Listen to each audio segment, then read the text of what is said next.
విగ్రహం ఆయన కలెక్ట్ చేసుకుని అనుకున్నాను. ఈ రాష్ట్రంలో చక్కటి కళా ప్రదర్శనలు వందలాది ప్రదర్శనలు ఇచ్చి వందలాది ప్రదర్శనలు ఇచ్చి ప్రజల్ని ప్రజలు ఇప్పటికీ ఆ స్థితిలో ఉన్నారు. ప్రజానందమైన కళాకారులందరికీ పేరు పేరున హృదయపూర్వకమైనటువంటి ధన్యవాదాలని తెలియజేస్తాం. అలాగే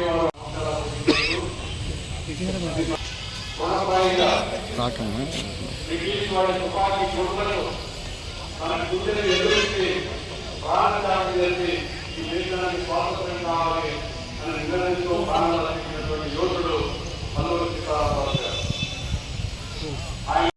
శ్రీ మన్యవీరుడు అల్లూరి సీతారామరాజు గారి 127వ జయంతి శుభాకాంక్షలు తెలియజేసుకుంటా ఉన్నాం. ఆ రోజు పేద బడుగు బలహీన వర్గాలకు గిరిజన మహిళలకు ఎంతో రక్షణగా నిలబడమే కాకుండా మన భారతదేశానికి స్వతంత్రం రావడానికి స్ఫూర్తిగా నిలబడి ఆ రోజు సాధించినటువంటి ఎందరో ప్రాణ త్యాగాల ద్వారా వచ్చినటువంటి స్వతంత్రం ఈరోజు మనం జరుపుకుంటా ఉన్నాం. అన్ని రకాలుగా కూడా మనం పాలకులుగా కానీ ఈరోజు అన్ని రకాల రాజ్యాంగంలో కానీ అన్ని రకాలుగా చేసుకోవడం జరుగుతుంది.